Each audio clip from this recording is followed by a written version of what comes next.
Bom dia, quinto ano. Então, vamos dar início à nossa aulinha de hoje, né? Hoje nós temos duas aulinhas, uma de redação e uma de português. Para a aulinha de redação, a tia vai querer que vocês enviem o áudio do relatório que vocês fizeram na última aula de redação, tá? Para a aulinha de português, nós vamos começar corrigindo as atividades. Lembrando, né, que na aula passada nós relembramos o que era dígrafo, que são duas letras para representar um único som, e também falamos de informações que estão implícitas e explícitas no texto, né? E que na maioria das vezes a gente tem que fazer algumas inferências, né? O que é inferir alguma coisa? É conseguir chegar à conclusão com base nessas informações que estão lá no texto. Tá bom? Algumas de forma explícita, bem claro ali, bem nítido, e outras não, porque a gente tem que levantar algumas suposições. Então, vamos lá.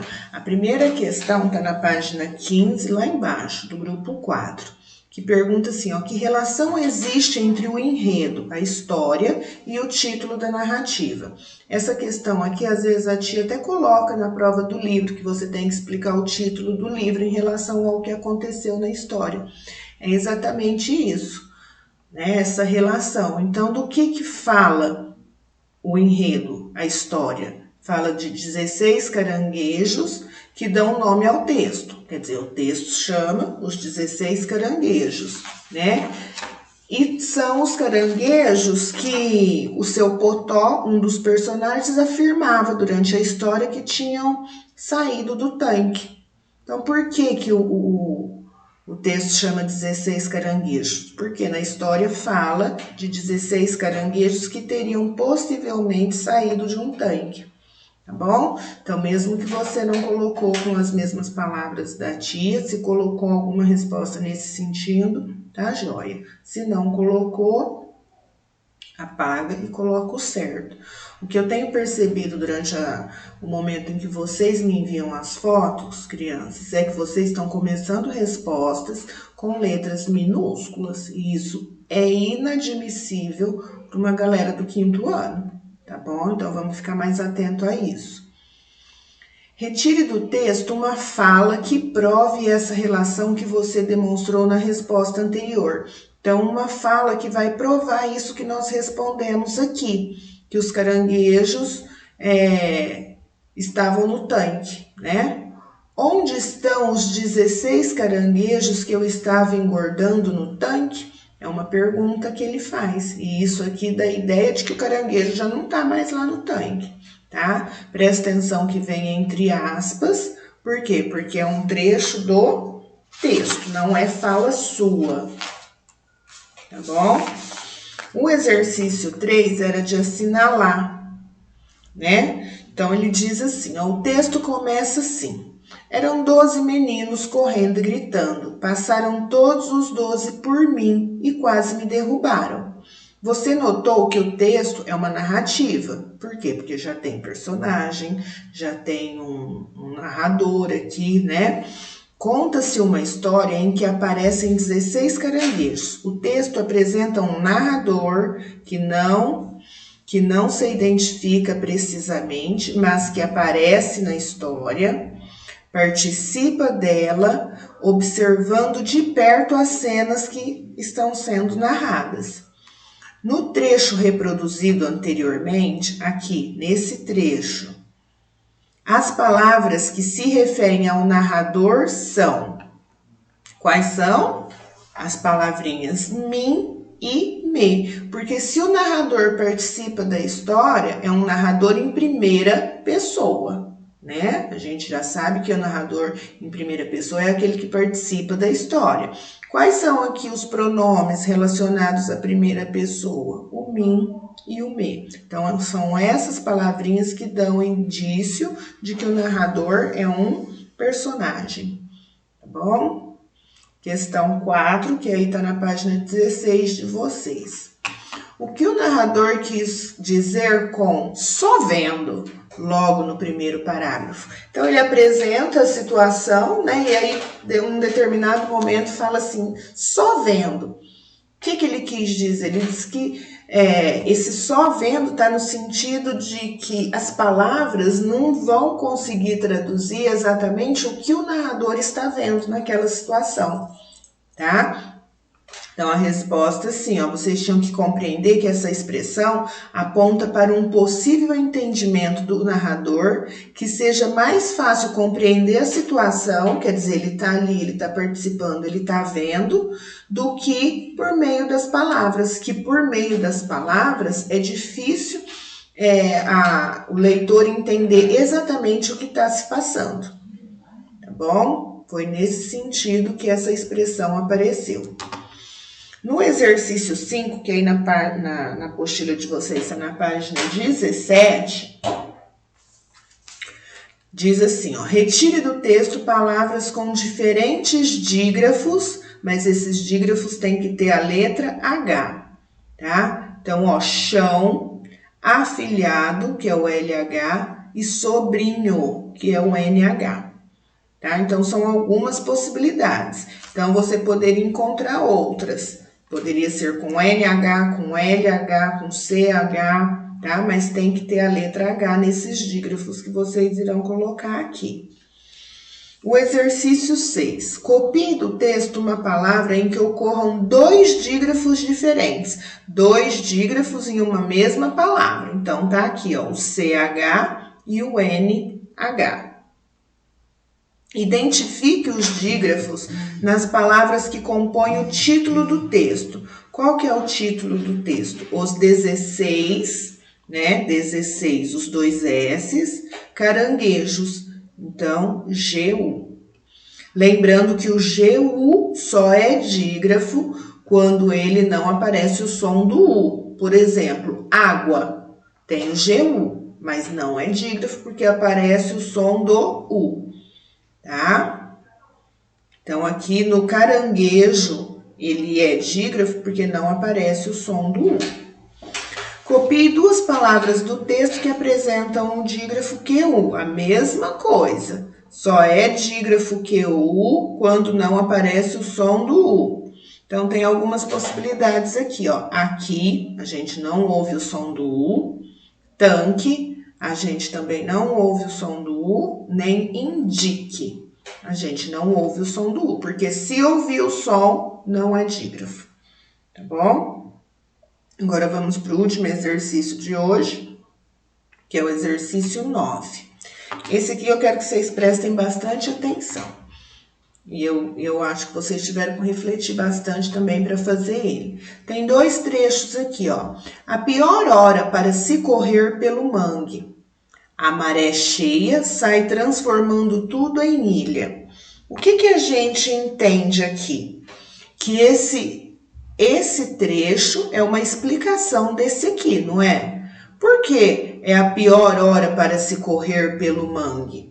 Porque a maré está cheia e sai transformando tudo em ilha. Então, a gente percebe que esse trecho é uma explicação do que foi dito anteriormente. E a única opção aqui que aparece essa explicação é o quê? É aqui na alternativa B. Olha aqui, por quê? Por quê? Esse porquê está explicando o que foi dito anteriormente. Se a gente observar aqui, a gente vai perceber que o mas não explica, né? O mas é uma conjunção que dá a ideia contrária. Aqui, porém e portanto, também não explica. Ele dá uma ideia de consequência, vamos dizer assim. E aqui o dá uma ideia de alternância. Então, a única que dá a ideia de explicação é o porquê. Tá bom? Então, aqui nós finalizamos a nossa correção. Agora, para hoje, vocês vão fazer a página 18, 19 e 20. Então, vamos lá que a tia vai dar uma breve explicação para vocês, tá? Agora, aqui no exercício 10, presta atenção, pensando nessas relações que não ficam explícitas no texto, quer dizer, aquelas informações que não aparecem claramente no texto, junte esses 2 trechos em um só. Você vai pegar o trecho 1, o trecho 2 e fazer um trecho só, indicando a relação que fica estabelecido entre eles, tá? Por exemplo, meu sobrinho não mexe nas coisas dos outros. O mesmo eu já não digo do neto de Dona Cristina, de Dona Coisinha. Então, eu posso usar, por exemplo, a conjunção mas aqui, né? E aí vai ficar assim, ó.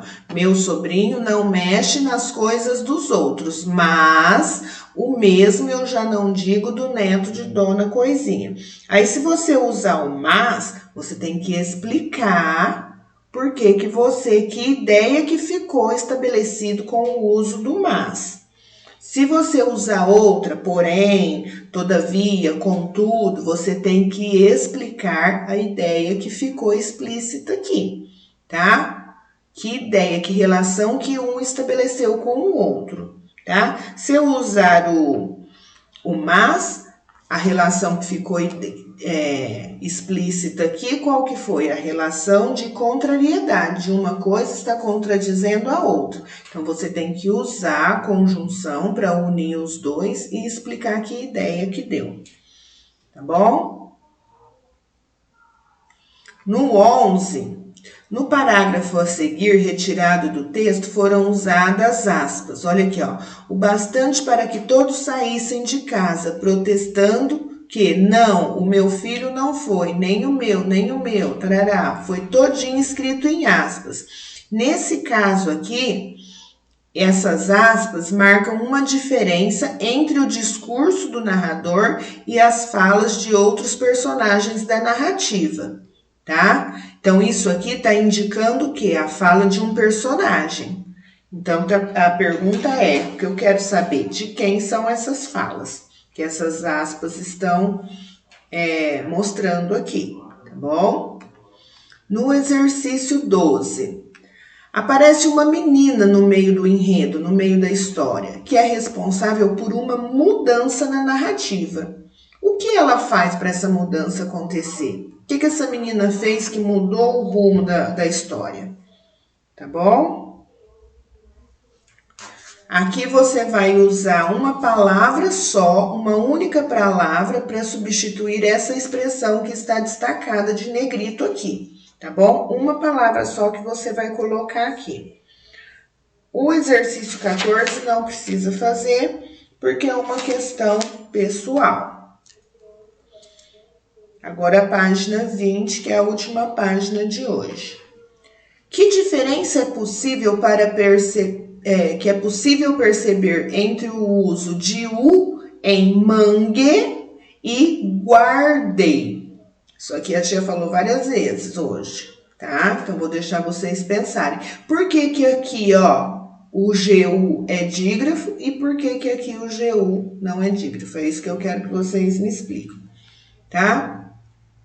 Existe um dígrafo com a letra H que representa um som que também pode ser representado pela letra X. Então, que dígrafo que eu uso? O H, que também pode ser representado pela letra X, tá? Então, retire palavras com esse dígrafo e uma palavra com essa letra, tá bom? Então, tem que ter uma palavra com X e uma palavra com o dígrafo que você vai encontrar que representa o X. Na verdade, são duas palavras, uma com X e a outra com o outro dígrafo. Em determinado momento do texto, afirma-se que as pernas do afilhado já balançavam. Esse já balançavam significa o quê? Né? Que tipo de informação tenta passar para a gente? 18. Digo mais, eram 12 crianças ao todo. As outras 10 eu conheço bem. Quem são as 2 crianças que estão faltando? Isso aqui também é informação que está lá no texto. E aqui, pesquisar o significado dessa palavra aqui, tá? E assim, a tia deu uma breve explicação e aí você vai pausando o vídeo e fazendo questão por questão que não vai ter erro e nem dificuldade. Mas se surgir algum erro, alguma dificuldade, é só chamar a tia no particular, ok? Bom trabalho. E não esqueçam de enviar o áudio de redação. Beijo no coração.